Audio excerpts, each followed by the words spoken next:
प्रधानमंत्री नरेंद्र मोदी अमरोहा में विपक्ष पर जमकर बरसे। राम मंदिर से लेकर राहुल गांधी तक पीएम ने एक एक मुद्दा गिनाया और कांग्रेस सहित विपक्षी गठबंधन पर निशाना साधा। अयोध्या में राम मंदिर बना तो ये सपा कांग्रेस दोनों पार्टियों ने प्राण प्रतिष्ठा का निमंत्रण ठुकरा दिया। आप कल्पना कर सकते हैं, वोट बैंक के भूखे लोग प्रभु राम के प्राण प्रतिष्ठा के अवसर पर निमंत्रण ठुकरा दें। अरे उसके बजाय तो उनकी ओर देखिए, जो जीवन भर बाबरी मस्जिद का केस लड़ते थे, सुप्रीम में हार गए तो खुद प्राण प्रतिष्ठा में आकर के शामिल हो गए और इनको तो उसमें भी शर्म आ रही है। ये तो उनसे भी गए बीते हैं। लेकिन ये लोग निमंत्रण ठुकरा तो दिया, लेकिन इससे भी उनका मन नहीं भरा। उनको लगा कि शायद वोट बैंक कच्ची रह जाएगी और इसलिए ये लोग आए दिन राम मंदिर और सनातन आस्था को गालियां दे रहे हैं। यूपी में एक बार फिर दो शहजादों की जोड़ी,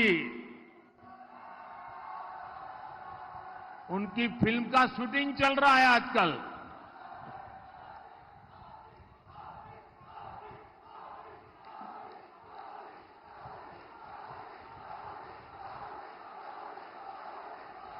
और ये दो शहजादों की फिल्म का पहले ही रिजेक्शन हो चुका है। हर बार ये लोग परिवारवाद, भ्रष्टाचार और तुष्टीकरण की टोकरी उठाकर यूपी की जनता से वोट मांगने निकल पड़ते हैं। अपने इस अभियान में ये लोग हमारी आस्था पर हमला करने का कोई मौका नहीं छोड़ते। साथियों, अमरोहा केवल ढोलक ही नहीं, देश का डंका भी बजाता है।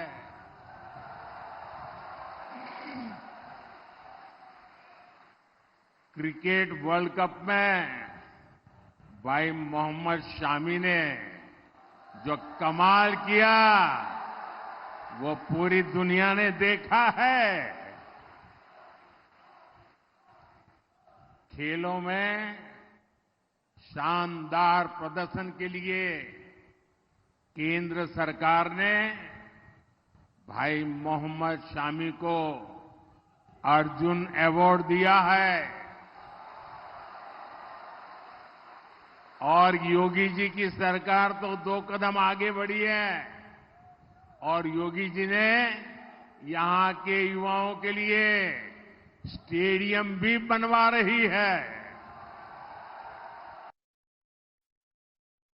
प्रधानमंत्री अमरोहा की जनता से अमरोहा के लड़के मोहम्मद शमी की बात कर रहे हैं। संगीत रागी जी, जल्दी से मैं आपसे ये जानना चाहती हूँ, प्रधानमंत्री मंच से राम मंदिर का मुद्दा, राम को लेकर मुद्दा, सनातन का मुद्दा, सब बीजेपी नेता बोल रहे हैं, पर वाकई ग्राउंड पे है अभी राम का इतना मुद्दा आपके हिसाब से? मुझे लगता है कि है। आपको चूंकि हम लोग चूंकि लटियन दिल्ली में आकर के बैठ करके पिछले 12 और 14 दिन से केजरीवाल का मुद्दा लेकर के आए और मैं मानता हूं कि इसमें भारतीय जनता पार्टी ही दोषी है।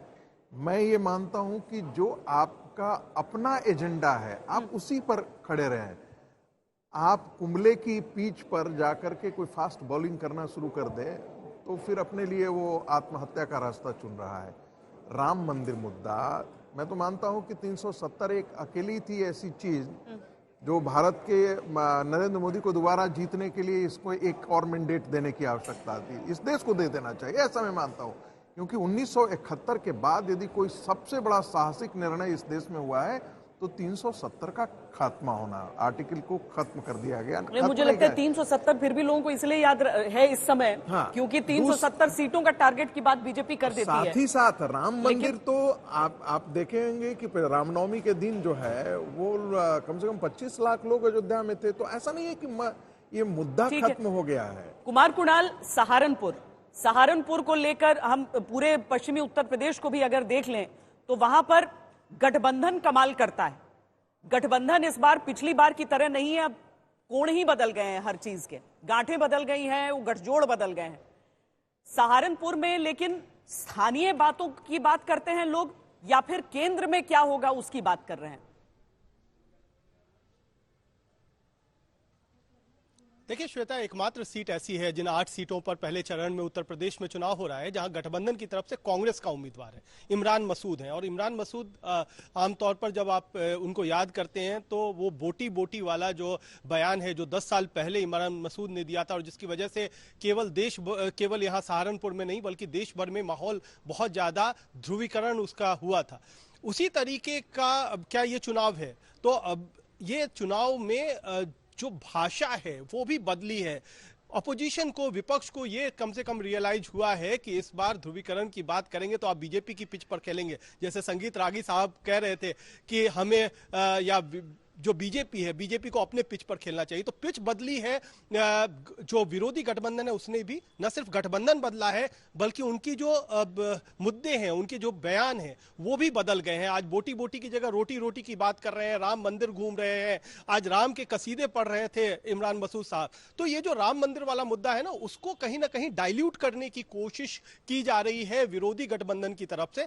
और ये चाहा जा रहा है कि जो बीजेपी जिस पिच पर खेलती है उस पिच पर चुनाव न ले जाया जाए बल्कि रोजगार, गरीबी, महंगाई, इस तरीके के पिच पर ले जाकर के चुनाव करवाया जाए। और इसीलिए जो अभी तक 9 बजे का जो डाटा आया था उसमें सबसे ज्यादा वोटिंग अगर हुई है 8 सीटों में तो वो यहां सहारनपुर में हुई है। लगभग 13% वोटिंग हो गई है पहले 2 घंटे में। तो वोटिंग जम करके हो रही है। हम थोड़ी पीछे की तस्वीर भी आपको कोशिश करते हैं दिखाने की कि जो पीछे की अभी भी कतार लगी हुई है, दोपहर होने को आया है तो लंबी लंबी कतारें हमें यहां पर दिखाई पड़ रही हैं।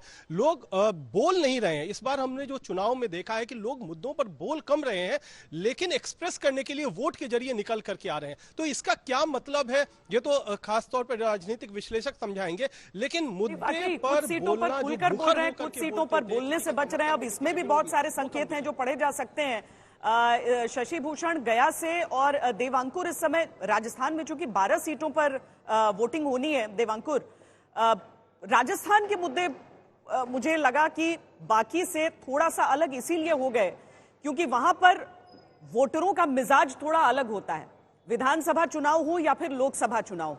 और यहां पर चूंकि बहुत बड़ी संख्या में युवा भी निकलते हैं, सेना में भर्ती होना सबका लक्ष्य होता है, तो थोड़ा उनको भी ये एक मुद्दा बड़ा लग रहा था। राजपूतों की नाराजगी वाला इशू बहुत बड़ा वहां पर हो जाता है। कुल मिलाकर कैसे आंक रहे हैं आप? देखिए बिल्कुल श्वेता, आपकी बात बिल्कुल सही है कि राजस्थान में लोकसभा का जो चुनाव होता है वो विधानसभा के चुनाव से इतर होता है।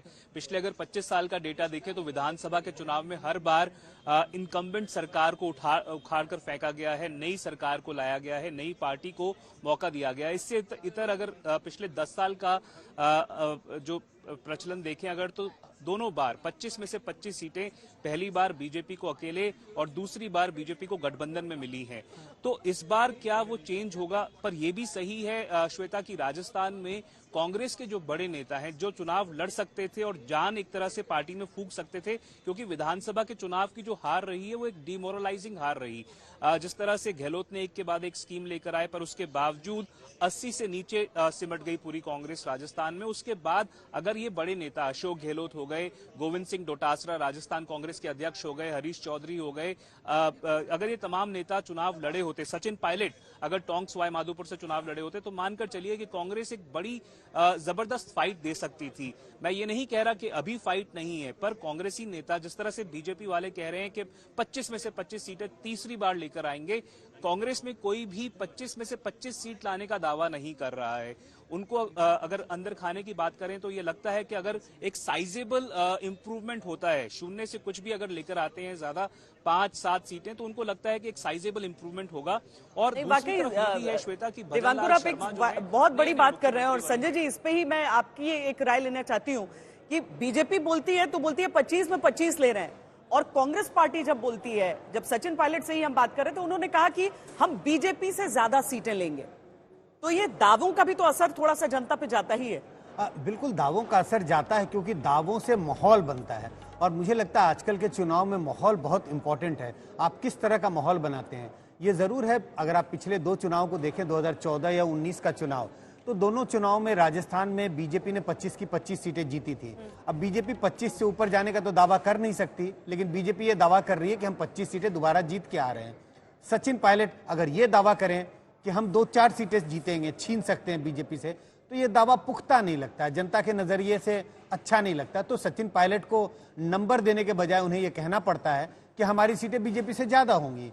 अपने आप हम नंबर को कैलकुलेट कर सकते हैं, लेकिन हाँ, आप जिस बात का जिक्र कर रही हैं, दावों से कार्यकर्ताओं का मनोबल बढ़ता है। जब कार्यकर्ता का मनोबल बढ़ता है, वो ग्राउंड पर मेहनत करता है और वोटरों को अपनी ओर लुभाने में या मोल्ड करने में सफल होता हुआ दिखाई पड़ता है। शशि, बिहार भी एक ऐसा राज्य है जहां पर मतलब लोकसभा विधानसभा के बीच साथियों की तस्वीर बिल्कुल बदल गई है। चुनावों में किस हिसाब से आपको ये दिख रहा है, जहां पर एक तरफ आरजेडी की तरफ से बहुत जमकर बेरोजगारी का मुद्दा उठाया जाता है और बीजेपी वही दूसरी दिशा में उसे थोड़ा ध्रुवीकरण का भी मामला, करप्शन का मामला, लालू यादव के दौर के उस दौर को जंगल राज के घेरे में रखने की बातें करते हुए उस हिसाब से चुनाव लड़ना चाहती है।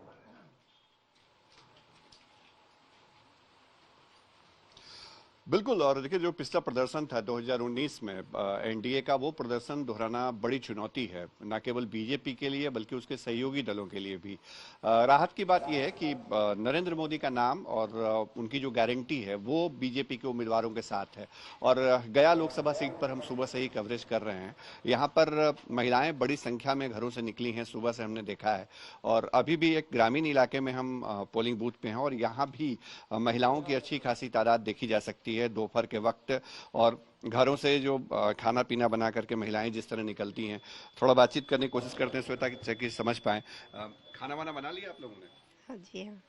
तो आप क्या अच्छा बोलिए हाँ, बना लिया? बना लिया। तो बना करके आराम से वोट देने जाएंगे? हाँ, आराम से देना है। अच्छा, इस पर मुद्दा क्या है चुनाव में, किस बात को दिमाग में रख के आप लोग जा रही हैं वोट देने, जरा बताइएगा।